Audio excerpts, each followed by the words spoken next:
Intan surullah, kalau kau tolong agama Allah, yansurkum, Allah akan menolong kamu. Seandainya engkau punya doa yang makbul, doanya cuma satu, jangan minta suami yang soleh. Kenapa? Karena belum tentu mau dibagi kepada orang lain. Tapi kalau doamu cuma satu, mintalah pemimpin yang adil. Ketika kita mengangkat tangan kita, hidup kita berat, ujian hidup kita berat, musuh-musuh kita besar, hutang kita besar, ada yang maha besar. Jangan sangka kalau udah di pesantren anti NKRI, anti kebangsaan. Kalau dia kebangsaan, anti agama, dibentur-benturkan. Jangan mau diadu domba.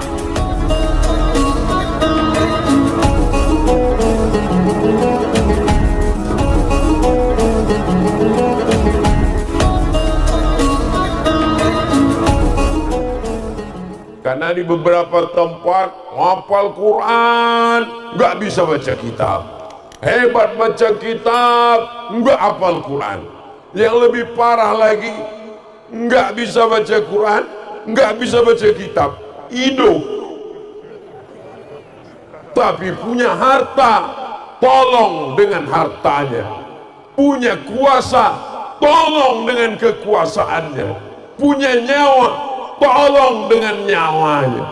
Insya Allah, intan surullah, kalau kau tolong agama Allah, yansurkum, Allah akan menolong kamu, insya Allah. Amin. Ini semua yang hadir ini menolong agama Allah dengan kemampuannya masing-masing. Ada yang dengan baca kitab, dengan baca kitabnya menolong agama Allah. Ada yang hafal Quran, dengan hafalan Qurannya menolong agama Allah. Yang punya kekuasaan, dengan kekuasaannya menolong agama Allah. Tadi Ibu Bupati mengatakan, kekuasaan saya tinggal menghitung hari, Pak Ustadz. Mudah-mudahan segala niat baik, cita-cita disampaikan Allah selama dipakai untuk menolong agama Allah, insya Allah. Seandainya engkau punya doa yang makbul, doanya cuma satu, jangan minta suami yang soleh. Kenapa? Karena kalau ibu minta suami yang soleh, ya Allah berikanlah aku suami yang soleh, ibu mau suami itu dibagi ke orang lain? Lihatlah Bu, Pak, jangan minta. Kenapa? Karena belum tentu mau dibagi kepada orang lain. Tapi kalau doamu cuma satu, mintalah pemimpin yang adil. Kalau Purwakarta diberikan pemimpin yang adil, cinta ke pesantren, cinta ke ulama, satu Purwakarta akan mendapatkan rahmatnya, insya Allah. Amin. Allahumma rzuqna imaman adila. Berikanlah Purwakarta pemimpin yang adil, yang amanah, yang cinta kepada para habaib dan ulama, yang menolong pondok pesantren dengan kekuasaannya, dengan ujung jarinya, dengan ujung tinta yang ada di ujung jarinya, ya Allah. Amin. Allahu Akbar. Selalu ada takbir susulan di sana. Luar biasa, seperti udah disetting dari awal. Saudaraku yang dimuliakan Allah Subhanahu wa taala. Ustaz, takbir itu gunanya untuk apa? Ngusir setan. Jadi kalau ada kawan sebelah yang ngantuk, gitu caranya. Allahu Akbar. Wow. Sholat Jumat juga gitu. Saya kalau sholat Jumat itu berapi-api. Ketika kita mengangkat tangan kita, hidup kita berat, ujian hidup kita berat, musuh-musuh kita besar, hutang kita besar, ada yang maha besar. Saya lihat mana yang ngantuk, Allahu Akbar. Gitu. Kalau kau sangka hidup ini besar, masalahmu besar, hutangmu besar, musuhmu besar, mengadulah kepada yang maha besar. Tadi mengadu, Allahu Akbar. Makanya azan itu dengan suara menggelegar karena mengusir setan. Allahu Akbar, Allahu Akbar. Mana ada azan suara slow? Allahu Akbar. Betul-betul batu.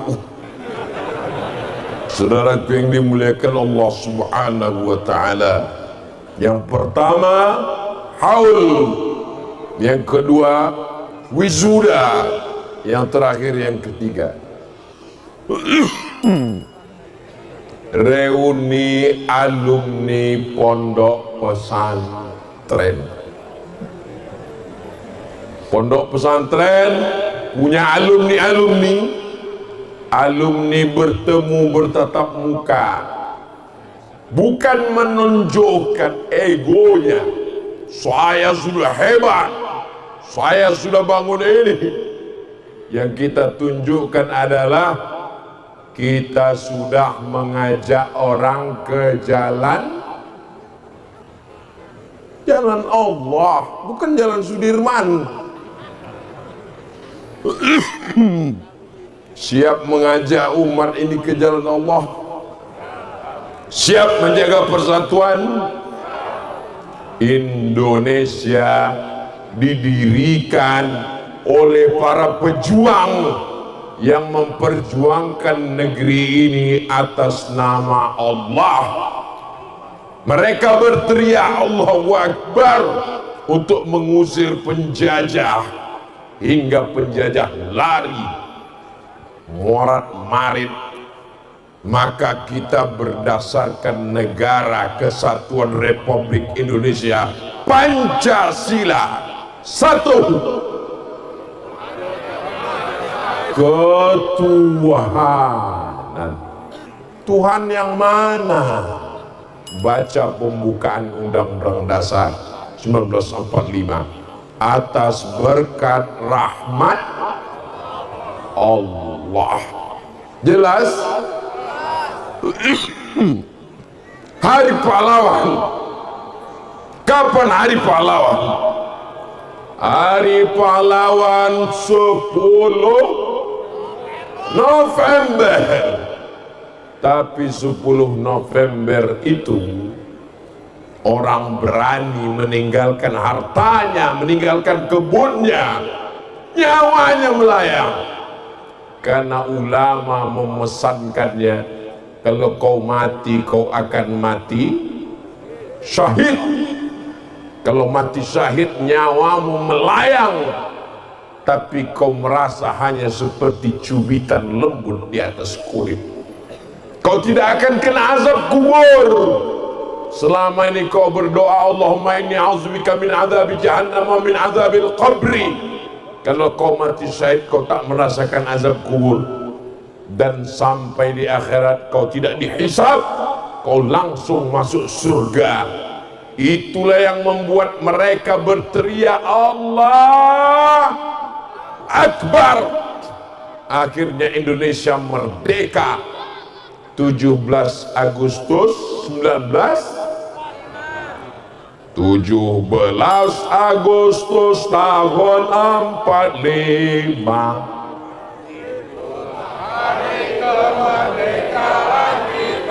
Maka 17 Agustus diperingati dengan takbir. Kenapa? Karena takbir itulah yang membuat mereka tidak takut pada kematian. Bertakbir mereka mengusir Belanda. Allahu Akbar. Pulang Belanda ke Amsterdam. Datang Jepang, bertakbir lagi mereka, Allahu Akbar. Pontang panting Jepang pulang ke kemana, ke Tokyo, itu ke kampungnya masing-masing. Datang komunis, berteriak lagi mereka, Allahu Akbar. Habis. Belanda pulang, Jepang pulang, komunis bubar.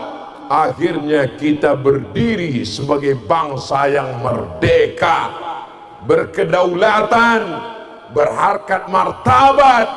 Merah darah kita, putih tulang kita. Kita tetap cinta negara kesatuan Republik. Ini santri besti.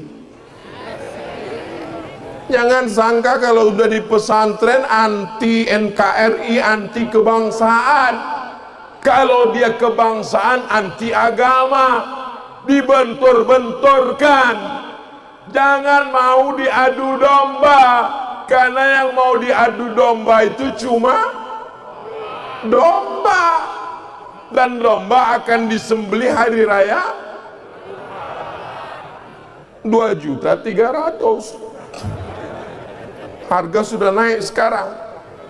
Jadi kalau ada yang suka diadu domba, maka diikat kakinya, nanti kita potong tanggal 10 Zulhijjah. Bismillahirrahmanirrahim, Allahu Akbar.